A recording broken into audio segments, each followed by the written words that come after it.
بسم اللہ الرحمن الرحیم۔ محترم خواتین و حضرات،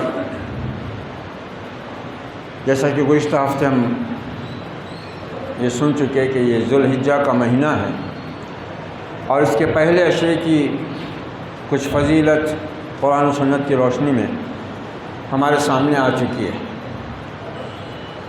آج 8 ذوالحجہ ہے اور رب ذوالجلال کے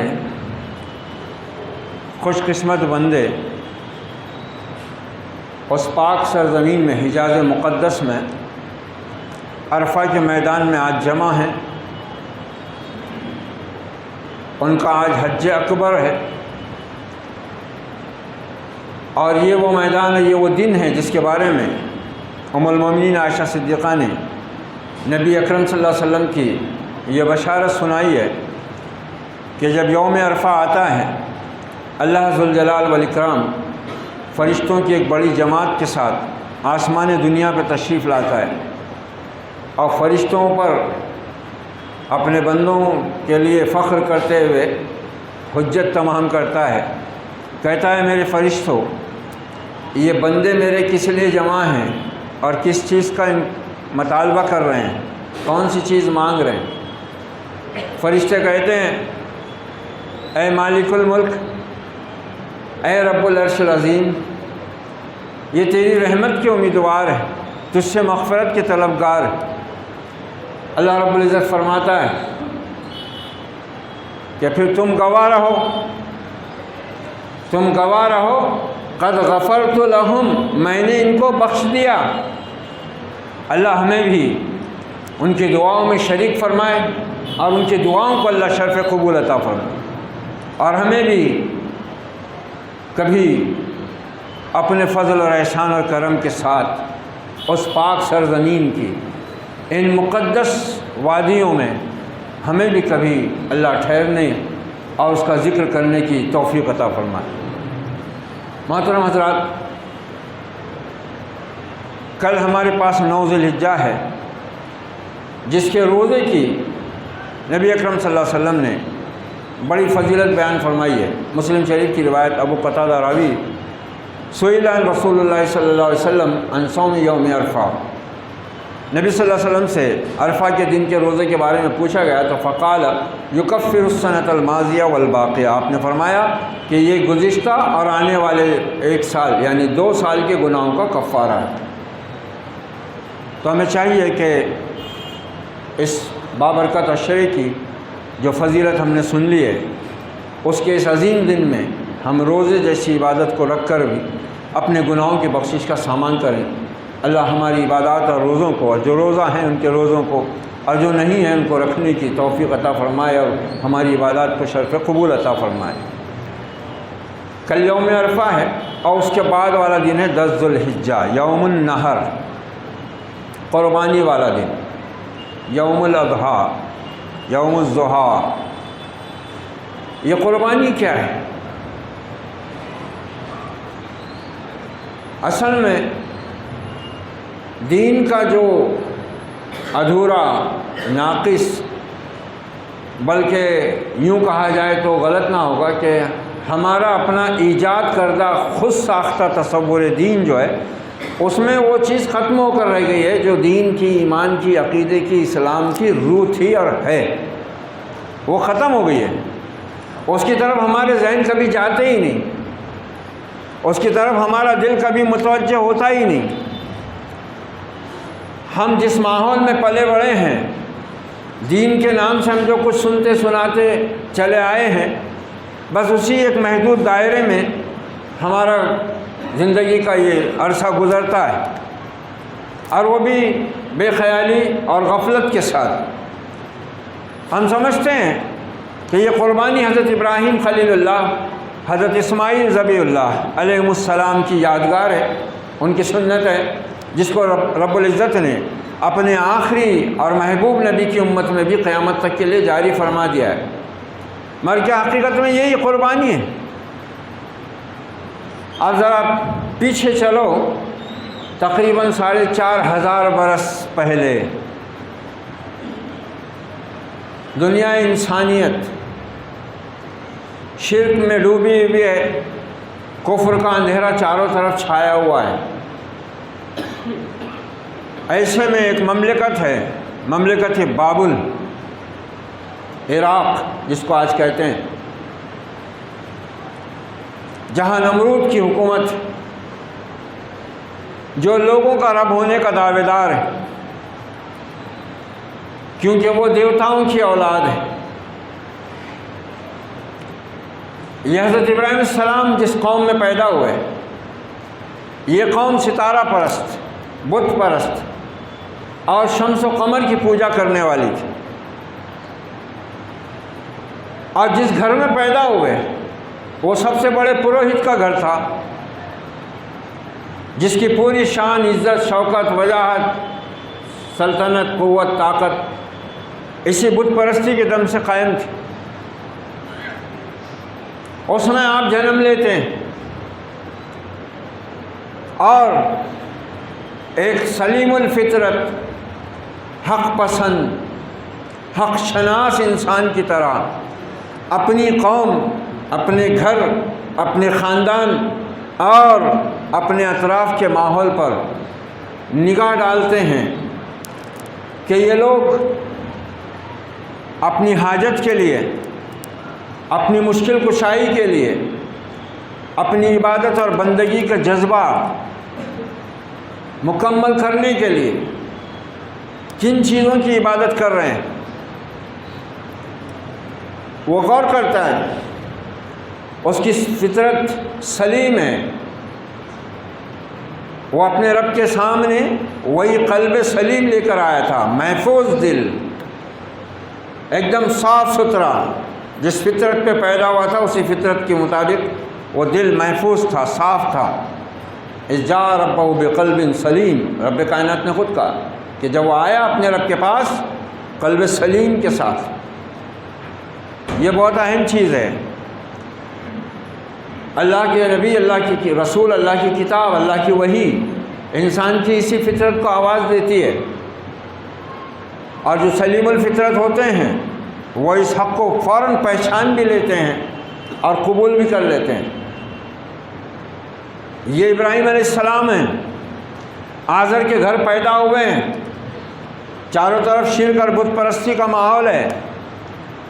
اسی بت پرستی کے اوپر خاندان کی وجاہت، عظمت اور عزت کا بول بالا ہے، اسی پر انحصار ہے۔ اور تو اور جس حکومت میں رہ رہے ہیں اس حکومت کا اپنا بھی مذہب یہی ہے، بلکہ حکمراں وہ دیوتاؤں کی اولاد ہیں۔ اس سے ہٹ کر نہ کسی کے پاس کوئی راستہ ہے، نہ کوئی ضابطہ ہے، نہ کوئی اسوہ ہے، نہ کوئی راہبر ہے، اور نہ کوئی مثال ہے کہ جس کو آدمی دیکھ کر اپنا راستہ بدل لے۔ اس ماحول میں، ان حالات میں سیدنا ابراہیم علیہ السلام قدرت کی نشانیوں پر غور کرتے ہیں، اور سب سے پہلے ان کی نگاہ تارے پر پڑتی ہے۔ سورہ انعام میں تفصیل سے پورا رکوع اسی پر ہے۔ تارے پر نگاہ پڑتی ہے تو کہتے ہیں شاید یہ میرا رب ہے، لیکن جب دن کی روشنی آنے لگتی ہے اور وہ غائب ہوتا ہے تو کہتے ہیں لا احب العافلین، میں ڈوب جانے والوں کو، غائب ہو جانے والوں کو، مان پڑ جانے والوں کو میں پسند نہیں کرتا۔ فلما رأى الشمس بازغة قال هذا ربي هذا اکبر، جب دن نکلا، سورج اپنی پوری آب و تاب کے ساتھ جلوہ گر ہوا تو قوم کے لوگوں کے سامنے کہا ہاں یہ میرا رب ہو سکتا ہے، یہ بہت بڑا ہے۔ جب وہ بھی ڈوب گیا تو پھر اعلان فرمایا کہ اے میری قوم، میں تو ان حادث چیزوں کو، یہ ڈوبنے والی چیزیں، یہ غائب ہو جانے والی چیزیں، ان کو میں اپنا رب نہیں مان سکتا، یہ میرے رب نہیں ہو سکتے، یہ میرے الہ، یہ میرے معبود نہیں ہو سکتے۔ اور میں دیکھ رہا ہوں کہ تم سری گمراہی میں ہو، پورا ماحول وہی ہے، اسی ماحول میں آنکھ کھلی ہے، اسی میں بچپن سے جوانی کی طرف قدم بڑھے ہیں، عنفوان شباب کا معاملہ ہے، عین عالم شباب ہے، اور اس میں اپنی قوم سے، اپنے خاندان سے، اپنے باپ سے اور اپنی رشتہ داروں سے، اپنی بستی والوں سے، اپنی حکومت سے، یہ اکیلا یکا و تنہا شخص اتنا بڑا خطرہ مول لے رہا، اعلان کر رہا ہے، انی وجہت وجہی للذی فطر السماوات والارض حنیفا وما انا من المشرکین۔ اے میرے باپ، اے میری قوم، اے میری ملک اور قوم کے لوگوں، میں تو ان سب چیزوں سے ہٹ کر کٹ کر اس ذات کی طرف یکسو ہو گیا ہوں جو زمین اور آسمان کی خالق ہے، اور میں تمہاری طرح مشرکوں میں سے نہیں ہوں۔ یہ پہلی قربانی ہے اس عظیم پیغمبر کی۔ اس نے اپنے باپ، اپنے خاندان، اپنی قوم اور حکومت وقت کی دشمنی مول لی اس توحید کی خاطر۔ حالانکہ اس کو کرنا کیا چاہیے تھا کہ اپنے باپ کی عزت اور دولت اور جاؤ منصب و حکومتوں کا، جاؤ حشمت کا وہ وارث تھا، اسے بھی وہی راستہ اختیار کرنا چاہیے تھا نا، جس میں اس کی بقا بھی تھی، اس کی شان بھی تھی، اس کے مستقبل بھی تھا۔ لیکن اس نے اتنا بڑا خطرہ مول لے کر اپنی زندگی کو داؤ پر لگا دیا۔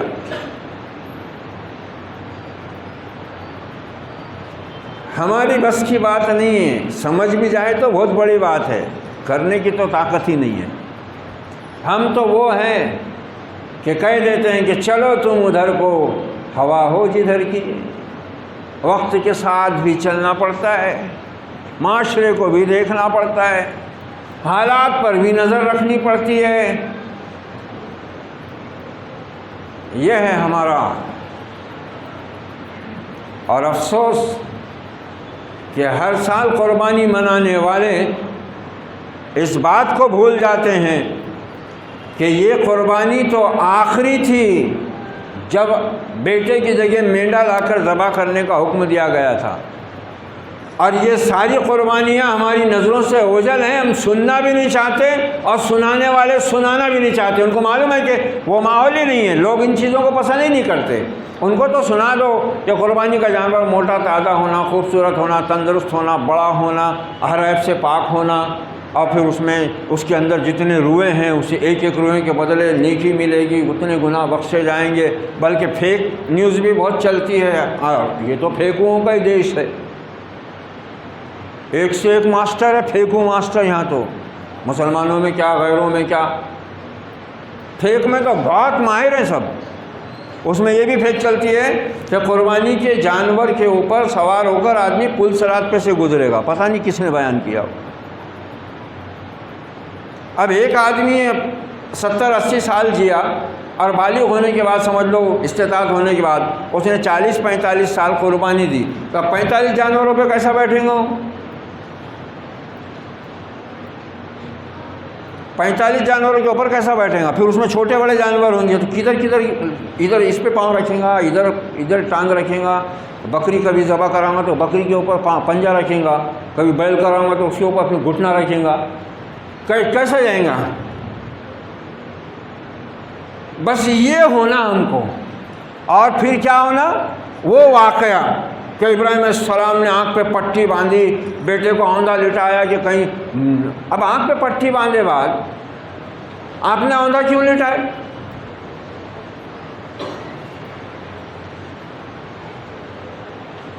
جو روح ہے نا اس کو دبا دیتے اور افسانوں اور کہانیوں کی طرف لے کے چلے جاتے ذہنوں۔ آنکھ پر پٹی اس لیے باندھی بولے کہ کہیں بیٹے کی محبت جوش نہ مارے اور اللہ کی اطاعت سے نہ رک جائے۔ ابھی تو اوندا لٹایا بول رہا نا قرآن، فلما اسلما وتلہ للجبین، پیشانی کے بل لٹایا حضرت اسماعیل کو، قرآن بول رہا ہے۔ یہاں سمجھنے کی بات تھی، اس کو دبا دیے اور اس کو بنا دیے افسانہ، قصہ۔ پیشانی کے بل اس لیے لٹایا حضرت ابراہیم السلام نے کہ آپ اپنے بیٹے کو بحالت سجدہ ذبح کرنا چاہتے تھے خدا کی بارگاہ میں، تاکہ عبادت پورے طور پر اعلیٰ اور مکمل ہو جائے۔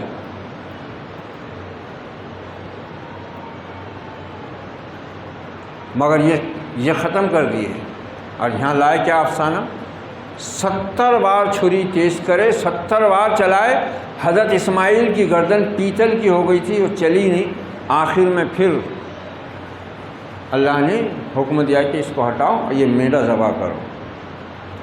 اس میں ایک اور نکالے تحقیق، کون سے گوگل پہ گئے تھے جی، اس میں تحقیق کیا نکالے کہ جب 70 بار چھری چلائے، دھار لگا لگا کے نہیں چلی، تو غصے میں آ کے چھری کو پھینک دیے، وہ جو اڑ کر گئی وہاں عراق کے صحرا سے، وہ جا کے گری سمندر میں، ہوا میں جب اڑی تو ٹڈی جا رہی تھی، وہ ٹڈی اس سے کٹ کے ذبح ہو گئی، اور اس کے بعد وہ چھری جا کے گری سمندر میں تو مچھلی ذبح ہو گئی، جب سے بولے ٹڈی اور مچھلی بغیر ذبح کیے حلال ہو گئی۔ واہ ماشاء اللہ، بجاؤ تالی۔ اب مسجد میں تالی بھی نہیں مار سکتے، تالی مارنے کی بات ہے، تالی اور سیٹی بجانی، انا للہ و انا الیہ راجعون۔ یہی سن رہے ہیں، جھوم رہے ہیں، کباب بنا رہے، کھا رہے 4 مہینے، فرسٹ کلاس۔ افسوس یہاں اس قربانی میں جو چیز، جو روح کام کر رہی ہے، اس کی طرف دھیان نہیں، اس کی طرف توجہ نہیں۔ یہ پہلی قربانی تھی کہ انسان چاہے جس ماحول میں رہتا ہو، جس خاندان میں پلا بڑا ہو، جس قوم سے اس کا تعلق ہو، جس حکومت میں وہ رہتا ہو، اگر وہ خاندان، وہ گھرانہ، وہ قوم، وہ حکومت اللہ رب العالمین کے ساتھ کسی بھی پہلو سے شرک کرتی ہے یا الہات کا راستہ اختیار کرتی ہے، تو ایک مومن اور ایک مسلم کا کام ہے اس کے خلاف برات کا اعلان کرنا۔ پہلی قربانی یہاں تو مشرکوں کے حمایتی بن کر دنیا کے مزے لوٹ رہے ہیں، قربانی کی فضیلتیں بیان ہو رہی ہیں، ابراہیم علیہ السلام کے قصے بڑے نمک مرچ کے ساتھ میں پیش ہو رہے ہیں، سننے والا بھی جھوم رہا ہے، سنانے والا بھی جھوم رہا ہے۔ سچ فرمایا تھا علامہ نے، کیا خطرناک طنز کیا ہے، علامہ نے بہت خطرناک طنز کیا ہے۔ یہ سب تو تماشے ہیں، اصل بات کیا ہے؟ کیا ہم ان چیزوں کی قربانی دیتے ہیں؟ کوئی جاتا ہے اپنی برادری کے خلاف، اپنے خاندان کے خلاف کوئی اٹھے گا رب کی حمایت میں، دین کی حمایت میں، عقیدے کی حمایت میں، ایمان کی حمایت میں، نبی کی حمایت میں، حکومت کے خلاف کوئی عقیدے کی بنیاد پر جائے گا؟ نہیں، ہم نے تو مصالحت اختیار کر لی ہے، ہم نے تو ہاتھ ملا لیا ہے۔ اسی پر طنز کرتے ہوئے علامہ نے کہا تھا، الفت بتوں سے ہے تو برہمن سے بیر کیا،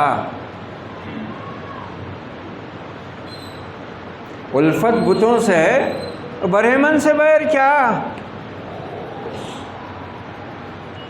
نہیں ہے الفت۔ یہ برادری، یہ قوم، خاندان، یہ بھی تو بت ہیں، بت لکڑی مٹی پتھر کے ہی تھوڑی ہوتے ہیں۔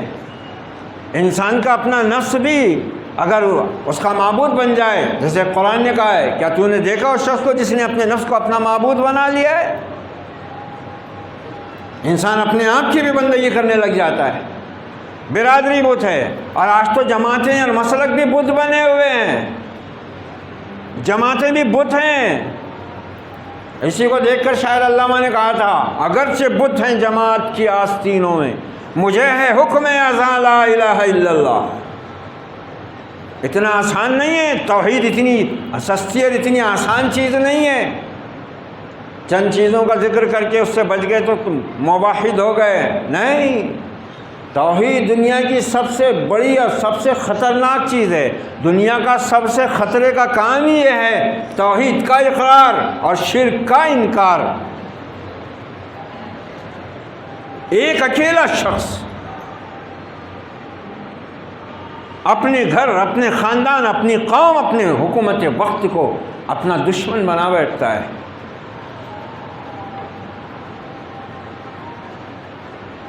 ہم نے تو اسلام کے خلاف جتنے عقائد ہیں، سیکولرزم ہے، ڈیموکریسی ہے، کیپٹلزم ہے، کمیونزم ہے، ان سب کو تو مسلمانوں نے گلے لگایا ہوا ہے بھائی.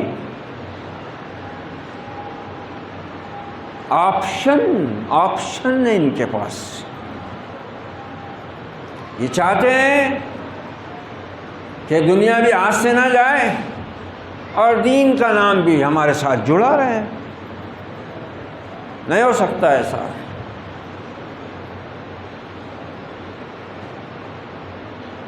خالی درگاہ پر نہیں جانے سے، غیر اللہ کو نہیں پکارنے سے توحید مکمل نہیں ہوتی ہے. توحید یہ ہے جو ابراہیم علیہ السلام کی سیرت پیش کر رہی ہے. صاف اعلان کیا حضرت ابراہیم علیہ السلام نے اپنی دشمنی کا، اے میری قوم، مجھ میں اور تم میں قد بدت البغضاء، مجھ میں اور تم میں دشمنی پڑ گئی آج سے، اس وقت تک جب تک کہ تم اللہ وحدہ لا شریک پر میری طرح ایمان نہیں لاتے.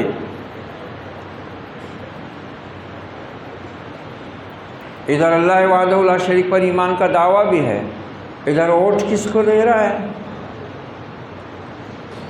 کس نظریے کی حمایت میں تقریریں کرتا پھر رہا ہے، کس نظریے کی حمایت میں قرآن و سنت کا مفہوم توڑ مروڑ کر اپنے حق میں دلیلیں پیش کر رہا ہے. صحیح کہا تھا علامہ نے. پھر علامہ یاد، علامہ کی تو بات ہی اور ہے. کیا ایک قرآن کی دعوت کو پیش کیا ہے انہوں نے، اور کیا مسلمانوں کے ماضی، حال اور مستقبل کا تجزیہ کیا اپنے اشعار میں. کہتے ہیں براہیمی نظر پیدا مگر مشکل سے ہوتی ہے، ہوس چھپ چھپ کے سینوں میں بنا لیتی ہے تصویریں. اور وہی ہوا، توحید کے نعرے بھی بلند کرتے گئے، اور ادھر جو اسلام کی بالکل ضد نظریات ہیں ان کی حمایت بھی کرتے چلے گئے. بہانہ کیا، دلیل کیا؟ حالات کا تقاضا. ابراہیم علیہ السلام کے حالات کا تقاضا کیا تھا؟ ایک اکیلا شخص، اس کو اس ماحول میں کیا کرنا چاہیے تھا؟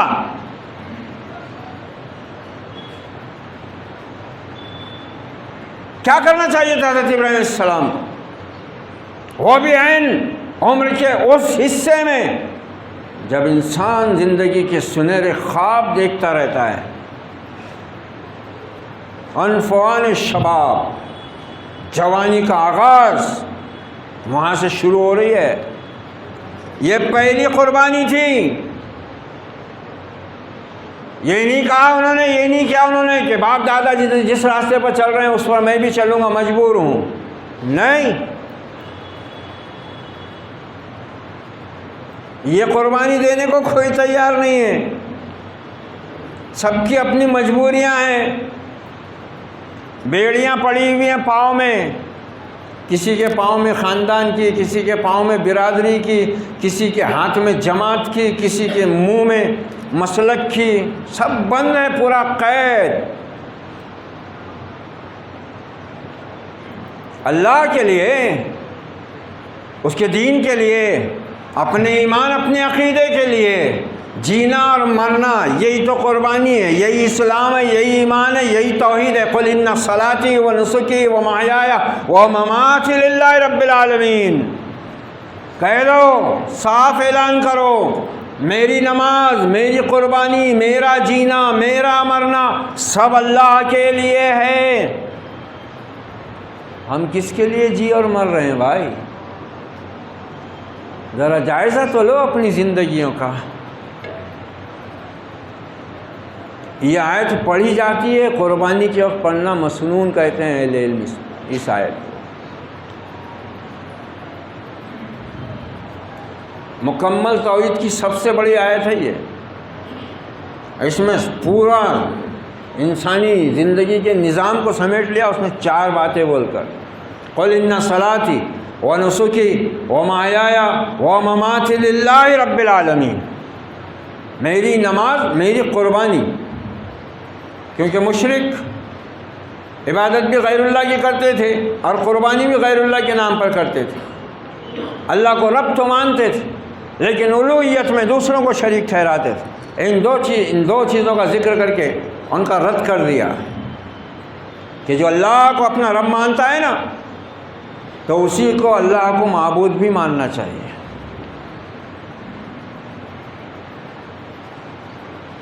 نہ اس کی بندگی اور عبادت میں کسی کو شریک کرے، نہ اس کی ذات اور صفات میں کسی کو شریک ٹھہرائے، نہ اس کی ربوبیت میں کسی کو شریک کرے. توحید ربوبیت، توحید الوہیت، توحید اسماء و صفات، تینوں توحید مکمل ہو تب دین اللہ کے لیے خاص ہوتا ہے. یہ پہلی قربانی تھی. آخر وہی ہوا، وہ لوگ جو حق کو جاننے کے بعد، سمجھنے کے بعد ماننے کو تیار نہیں ہوتے، ان کے اندر ایک طرح کی ہٹ دھرمی، اناد، عداوت، بغض پیدا ہو جاتا ہے جو آج مسلمانوں میں بھی ہے. جو لوگ حق کو حق سمجھتے ہوئے بھی قبول نہیں کرتے وہ حق کے دشمن بنا دیے جاتے ہیں، اور جب جب ان کے سامنے حق پیش ہوگا ان کی نفرت میں، ان کے اناد میں، ان کی دشمنی میں اضافہ ہوگا. سارا قرآن بھرا ہوا اس چیز سے.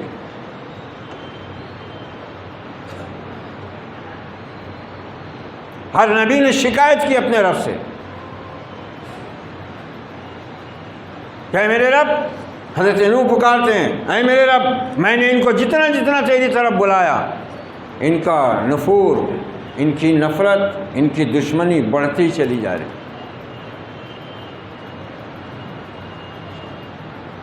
آج ایمان کے دعوے داروں میں بھی ایسے اشخاص کی، ایسے لوگوں کی کمی نہیں ہے بلکہ اکثریت ہے جن کو اگر کتاب و سنت کی خالص اسلام کی دعوت دی جائے تو ان کے چہرے پر بل پڑ جاتے ہیں، ان کے دلوں میں عداوت، کدورت جو ہے وہ ابلنے لگتی ہے. یہ ہماری دشمنیاں کیا ہیں مسلکوں اور جماعتوں کی؟ یہ اسی کا تو نتیجہ ہے. حق کو حق جاننے کے باوجود نہ ماننے کی جو روش ہے یہ انسان کو حق کا دشمن بنا دیتی ہے اور آدمی حق کی توفیق سے محروم ہو جاتا ہے. اور یہی ہوا ہے.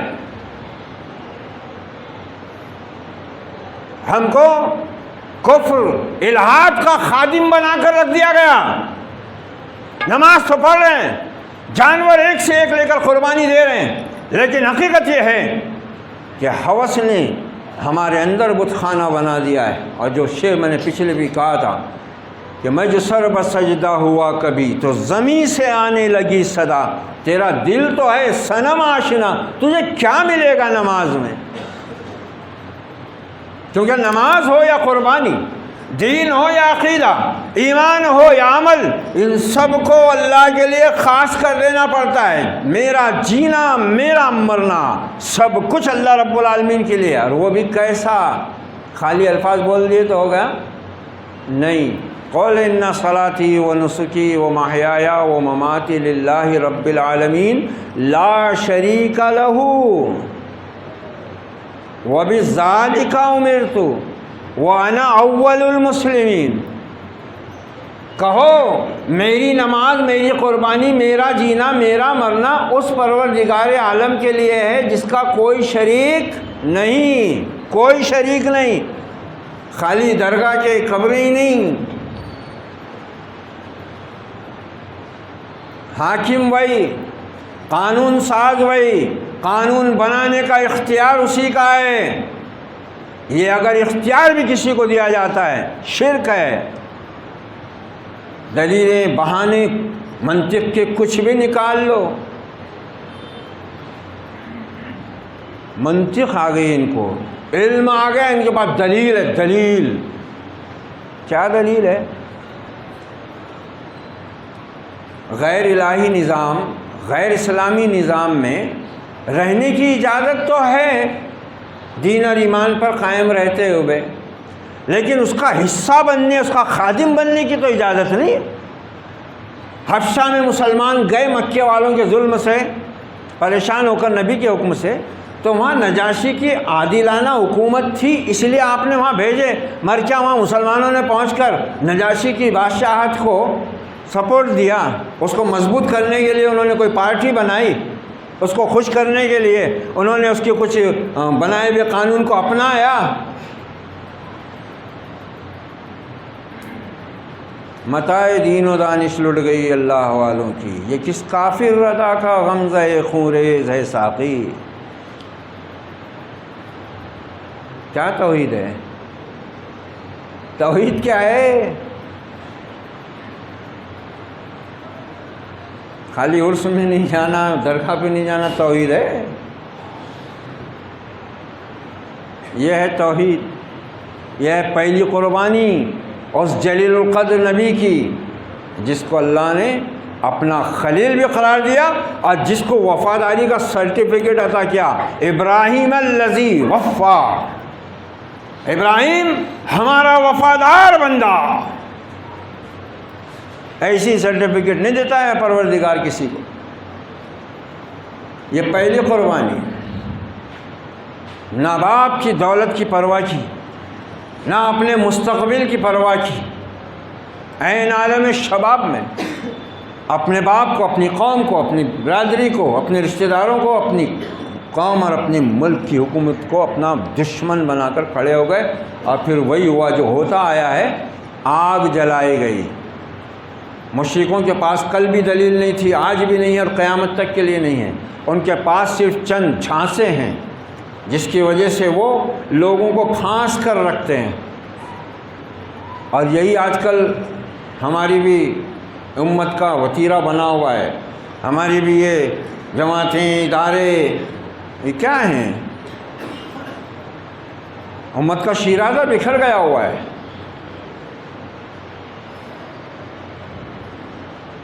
توحید میں وحدت ہے، اتحاد ہے، انتشار شرک ہی پیدا کرتا ہے، یہ توحید کی صفت ہے۔ توحید متحد کرتی ہے انسانوں کو، اور شرک پھاڑتا ہے، منتشر کرتا ہے۔ اگر ہم توحید خالص پر ہوتے تو آج یوں فرقوں میں نہ بٹتے، یوں فرقوں کے بتوں کی پوجا میں نہ لگتے۔ خالی توحید کا نعرہ مار دینے سے آدمی موحد نہیں ہوتا۔ توحید کچھ تقاضے رکھتی ہے جن کی تکمیل ضروری ہوتی ہے، اور پھر شرک اور کفر بلبلا جاتا ہے، اور پھر باری آتی ہے مومن کی آزمائش کی۔ سو آئی پوری قوم، پوری مملکت، پورا خاندان، پوری برادری، حتیٰ کہ باپ بھی ظالموں کی صف میں شامل ہو گیا، اور ابراہیم خلیل اللہ کو آگ میں پھینکنے کا فیصلہ ہو گیا۔ سوچو ذرا، اتنا مرحلہ خطرناک آ گیا، اور پھر کہہ رہے ہیں حضرت ابراہیم علیہ السلام، اے میری قوم، تم مجھے چاہے آگ میں پھینک دو، مگر میں تو تم کو اپنے رب کی بھڑکائی ہوئی آگ سے ڈراتا ہوں، اس سے بچو، اس کے ساتھ کسی کو شریک نہ ٹھہراؤ۔ پھینک دیا گیا آگ میں۔ آگ میں جب پھینکا گیا، کوئی آپشن نہیں لیا حضرت ابراہیم نے کہ ٹھیک ہے ٹھیک ہے ٹھیک ہے، جان دو، میں تم تمہاری جگہ، میں میری جگہ۔ باپ کو نہیں دیکھے رحم کی نظر سے کہ ابا جان کم سے کم آپ تو، کس کو بھی نہیں۔ آگ میں پھینکے جاتے کہہ رہے ہیں حسبنا اللہ ونعم الوکیل، توحید یہ ہے۔ آگ میں جا رہے ہیں اور کہہ رہے ہیں اللہ ہمارے لیے کافی اور وہ بہترین کارساز ہے، اور آیا اللہ، وہ مدد کو پہنچا۔ اس نے آگ میں گرنے سے پہلے ہی اس آگ کے جلانے والے رب نے، جس نے آگ جلائی ہے، جس نے آگ میں جلانے کی صفت رکھی ہے، حکم دیا قلنا یا نار کونی بردا، اے آگ ٹھنڈی ہو جا۔ ذرا دیکھو تو رب کی عنایتیں دیکھو، خالی اتنا نہیں بولا قرآن نے، اللہ نے اتنا نہیں حکم دیا اے آگ ٹھنڈی ہو جا، قلنا یا نار کونی بردن، اے آگ ٹھنڈی ہو جا۔ اس کے آگے اور ایک لفظ ہے والسلامہ، یعنی آگ اگر رب حکم دیتا کہ ٹھنڈی ہو جاتا، وہ اتنی ٹھنڈی ہو جاتی کہ اس کی ٹھنڈک سے اس کے خلیل کو تکلیف ہو سکتی تھی، اس لیے دو حکم ایک ساتھ دیے گئے، ٹھنڈی ہو اور اس طرح ٹھنڈی ہو کہ نقصان نہ پہنچے، سلامتی رہے تیرے اندر، وہ پوری طرح سالم رہے۔ جس رب نے آگ جلائی ہے اس کا حکم آگ کو ماننا ہے۔ آگ ٹھنڈی ہوئی اس طرح کہ ابراہیم علیہ السلام کے لیے وہ سلامتی بن گئی، نہ اس کی تپش سے وہ جلے، نہ اس کی ٹھنڈک سے ان کو تکلیف پہنچی، وہ آگ ان کے لیے گلستاں ہو گئی۔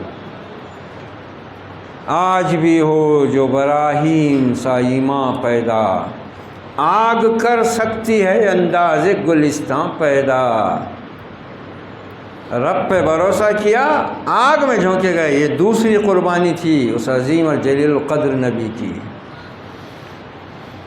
سیاسی پارٹیوں کے جھنڈے نہیں اٹھائے، یہ سیکولر پارٹی ہے، ہمارے مسائل حل ہوں گے، ہماری مسجدیں محفوظ رہیں گی۔ ارے ایمان والے ہو، ایمان رکھو پھر اللہ پر۔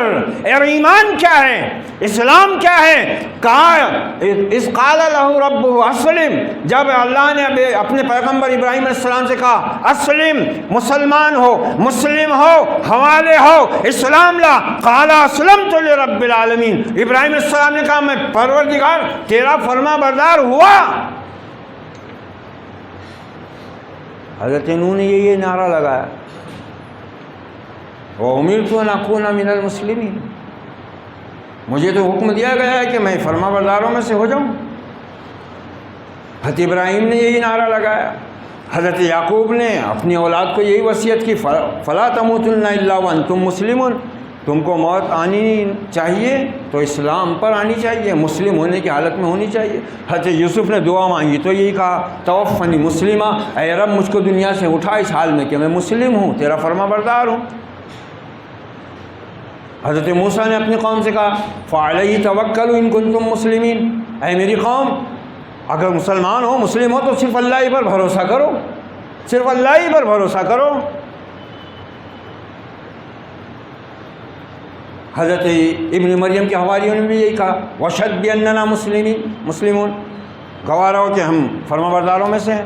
اور یہی چیز اللہ نے تمام کے لیے پسند کی ہے، اور اسی کو سب سے بہترین کہا ہے وَمَنْ أَحْسَنُ قَوْلًا مِّمَّنْ دَعَا إِلَى اللَّهِ وَعَمِلَ صَالِحًا وَقَالَ إِنَّنِي مِنَ الْمُسْلِمِينَ، اور شخص سے بہتر اور کس کی بات ہوگی جو لوگوں کو اللہ کی طرف بلائے، خود بھی اسلام پر عمل پیرا ہو، مسلم بنے، اور اپنے عمل اور قول سے اعلان کرے کہ میں فرما برداروں میں سے ہوں۔ قربانی یہ ہے، یہ دوسری قربانی تھی۔ اب اتنا ہونے کے بعد اللہ کا حکم آیا کہ ابراہیم اب تمہارے لیے یہاں ٹھہرنا مناسب نہیں، نکل جاؤ۔ اتنی قربانیاں دے کر باہر دوسرے ملک میں اجنبیوں میں گئے تو آدمی کیا سوچتا ہے، جان دے بھائی لوگ سنتے ہی نہیں، مانتے نہیں، تو کیوں درد سر مول لینا، اور یہ تو پرایا دیش ہے، یہاں تو اپنے کوئی بھی نہیں، اپنوں نے ٹھکرا دیے، تو اب غیروں پہ کیا بھروسہ کر۔ مگر یہ اللہ کا بندہ تو وہاں بھی وہی کام میں لگا ہوا ہے، وہاں بھی وہ تو یہی کہہ رہا ہے کہ لوگوں تمہارا معبود بس ایک معبود ہے، اسی کی بندگی کرو، اس کے ساتھ کسی کو شریک نہ ٹھہراؤ۔ عبادت کے لائق بھی وہی ہے، اطاعت کے لائق بھی وہی ہے۔ سروری زیبا فقط اس ذات بے ہمتا کو، جس کا کوئی شریک نہیں۔ خالی سورہ اخلاص پڑھ کے سینے پہ پھونکتے گئے بٹن کھول کے تو توحید ہو جاتی۔ قل هو اللہ احد اللہ الصمد لم یلد ولم یولد ولم یکن لہ کفوا احد۔ اور مسلمان باہر جانا، صاحب بلائے بولتے ہیں آپشن دینے والے صاحب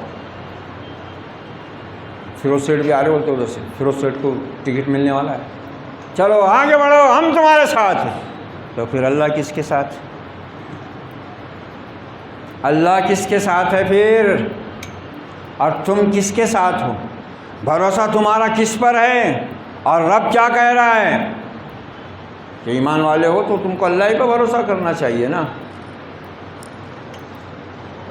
ارے اسماعیل علیہ السلام کی والدہ نے جو بھروسہ دکھایا نا، اس کا 1% اگر ہم کو نصیب ہو گیا نا تو شاید ہماری دنیا اور آخرت سنور جائے۔ کیا بھروسہ دکھایا تھا حضرت ہاجرہ نے؟ جب اللہ کا حکم ملا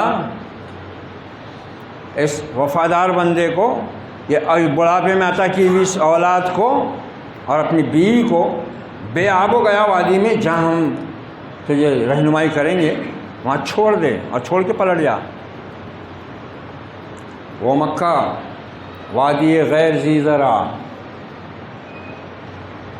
آگ اگلتا صحرا اور آگ اگلتے پہاڑ، اوپر تپتا ہوا سورج، نیچے تپتی ہوئی زمین، پتھر بھی ریت بھی، کچھ نہیں، انسانی زندگی کی بقا کا کوئی سامان نہیں، پرندہ بھی نظر نہیں آتا میلوں تک، اس جگہ چھوڑ کر پلٹے۔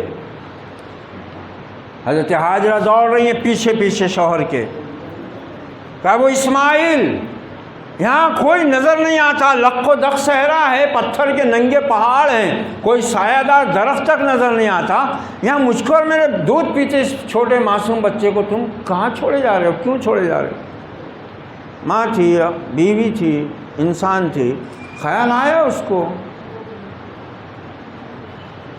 پریشان ہو گئی وہ، اور کچھ بولے بھی نہیں، اتارے سامان دیے، تھوڑا سا پانی تھا مشکیزے کا تھوڑا ستو کھجور کھانے کا سامان وہ رکھے، پلٹ دیے، چلے جا رہے ہیں بغیر کچھ کہے بغیر کچھ بتائے۔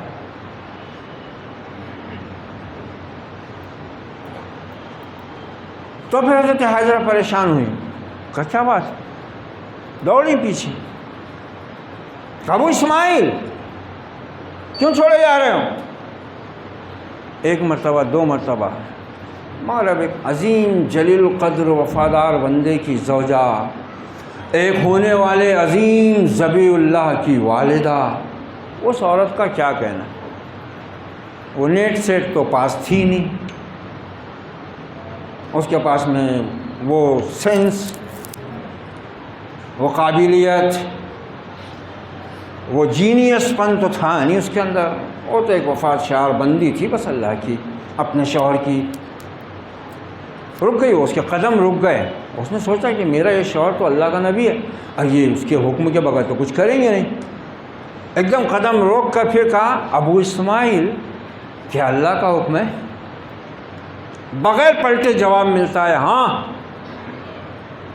یہ اللہ پر بھروسہ ہے۔ موت کی وادی میں ایک کمزور عورت اپنے شیرخوار بچے کے ساتھ اور شوہر چھوڑ کر جا رہا ہے، گھبراتی ہوئی پہنچی، 2 مرتبہ پوچھا مگر کوئی جواب نہ ملا، پھر خود ہی اپنے شعور کے اندر یہ احساس اس کے جاگا، کہا کہ آپ اللہ کے نبی ہیں، اللہ نے یقیناً کچھ اس بارے میں حکم دیا ہوگا۔ کہا یہ اللہ کا حکم ہے؟ کہا اللہ کا حکم ہے۔ کیا بھروسہ ہے؟ یہی کہہ رہا ہوں، یہ بھروسہ 1% دے دے اللہ ہم کو، بس ہمارے دین اور ایمان کے اعمال کی اصلاح ہو جائے۔ کہا وہ اسماعیل اگر یہ رب کا حکم ہے تو بے فکر جائیے، اللہ ہمیں ضائع نہیں کرے گا۔ ایک کمزور عورت کا اللہ پر اعتماد اور بھروسہ، یہ بھروسے ہم کو اللہ پر نہیں، کیسا ہوگا سب دیکھ کے چلنا پڑتا، دین بھی ہونا، دنیا بھی ہونا، حالات، وہ زمانہ اور تھا، یہ زمانہ اور ہے۔ کیوں؟ وہ زمانے میں سورج مغرب سے نکلتا تھا، آج مشرق سے نکل رہا ہے۔ وہ زمانے میں پانی آسمان کے بجائے زمین سے وہ نکلتا تھا، آسمان خالی کھلا رہتا تھا۔ کیا بدلا ہے؟ وہ زمانے میں انسان اپنے ماں کی ناک سے پیدا ہوتا تھا، اب پیٹ میں سے پیدا ہو رہا ہے۔ بدلا کیا ہے؟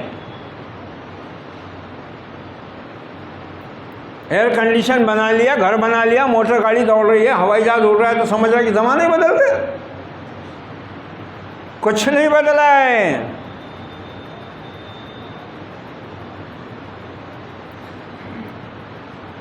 نہ ستیز گائے جہاں نئی، نہ حریف پنجہ فگن نئے، وہی فطرت اسد اللہی، وہی مرحبی، وہی انتری.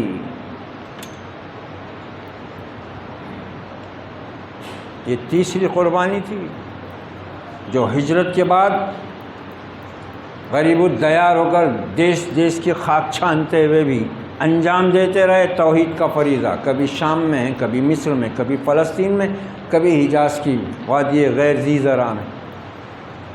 یہ تیسری قربانی تھی. اور اس کے بعد پھر وہ آئی آخری اور چوتھی قربانی، جس کے بعد انعام ملا، انی جاعلک للناس اماما. اللہ لوگوں کا امام کرتا ہے اپنے وفادار بندوں کو.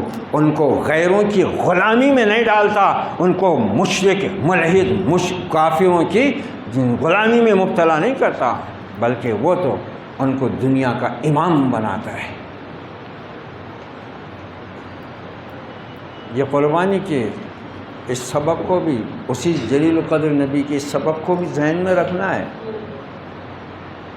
ٹھیک ہے قربانی ہم کر رہے ہیں، اللہ قبول کرے. جانور کی ہم دیکھ رہے ہیں کہ جانور میں عیب نہیں ہونا چاہیے. پوری سماعت، پورا دھیان، پوری توجہ ہے ہماری. جانور کو گھوم گھوم کر دیکھ رہے ہیں. خود کا دل نہیں اطمینان پا رہا تو اپنے مولوی کو، مفتی کو بلا کر دکھا رہے ہیں، یہ ذرا سا اس کا یہ ہے، ایسا ہو گیا ہوا ہے، یہ کان میں ذرا سا سوراخ ہے، یہ سینگ تھوڑا سا ٹوٹ گیا ہوا ہے، یہ اس کی دم تھوڑی سی، یہ بال نہیں ہے دم کے، یہ چلے گا کہ نہیں چلے گا، یہ کھور تھوڑا سا ٹیڑھا ہے، لنگڑا نہیں ہے، صرف تھوڑا ٹیڑھا ہے، چلتا کیا. یہ تو مفتی اور مولوی بتا ہی رہے ہیں، تم پوچھ ہی رہے ہو. میں ذرا ایک الگ بات بتا دیتا ہوں قربانی کے تعلق سے. تم نے بیلوں، بھینسوں، بکروں، مینڈوں کے بارے میں پوچھا ہے. میں ذرا سا اس بارے میں بتا دیتا ہوں کہ قربانی کرنے والے میں کیا عیب نہیں رہنا. قربانی کے جانور میں عیب نہیں رہنا ہے تو ہے، مگر جو قربانی دے رہا نا اس میں بھی عیب نہیں رہنا. پہلا عیب کیا ہے؟ وہ بدعت ہی نہیں رہنا، اس کا عقیدہ صحیح رہنا، وہ بے نمازی نہیں ہونا. دوسرا عیب یہ عیب نہیں ہونا، اس کا مال حلال ہونا، 2 نمبر کا مال نہیں ہونا. جس میں یہ عیب ہے اس کی قربانی ہوتی ہی نہیں. جانور میں عیب نہیں ہونا، جانور کو قربان کرنے والے میں بھی عیب نہیں ہونا. یہ بات مولوی نہیں بتائیں گا، اس کو چمڑے کا خطرہ رہتا، اس کو چرم ہونا نا، گوشت کا بھی خطرہ ہو جاتا. کیونکہ ذرا زیادہ عقیدت مند رہے تو جانور کٹتے سے گردہ کلیجی پہنچ جاتی گھر کو. اپنے کو نہیں ہے ڈر، نہ چرم کی طلب ہے نہ گوشت کی خواہش ہے. اس لیے صاف صاف بتا رہا ہوں، قربانی کے جانور میں عیب نہیں رہنا، وہ لنگڑا نہیں رہنا، کانا نہیں رہنا، مریض نہیں رہنا، اور اتنا دبلا نہیں رہنا کہ اس کی ہڈیوں میں گودا نہ بچاؤ. ویسے جو قربانی کر رہا ہے وہ بدعتی نہیں رہنا، بے نمازی نہیں رہنا، داڑھی منڈا نہیں رہنا، اور اللہ اس کے رسول کی نافرمانی کرنے والا نہیں رہنا، اس کی کمائی حلال اور پاک ہونا. یہ عیب رہیں گے تو قربانی نہیں ہوتی.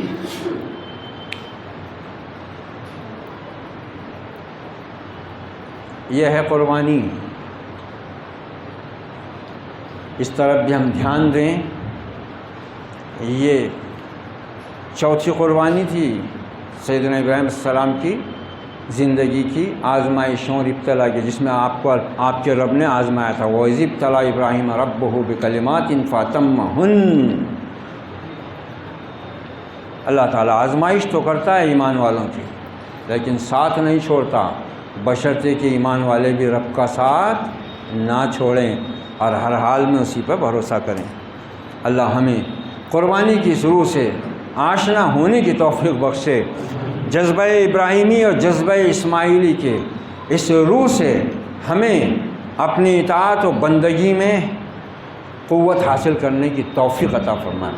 اللہ رب العزت ہمیں اور کل عالم کے مسلمانوں کو اس قربانی کی روح سے صحیح طریقے سے اپنے انبیاء کی سیرت و کردار اور اپنے انبیاء کے اقوال، اپنے انبیاء کے احادیث، اپنے انبیاء و رسول کی تعلیمات اور اپنی کتابوں کی تعلیمات کو صحیح تصور کے ساتھ سننے کی، سمجھنے کی، سیکھنے کی، سکھانے کی اور اس پر ثابت قدمی کے ساتھ عمل پیرا ہو کر مسلم بننے کی ہمیں ہمت اور جرأت عطا فرمائے۔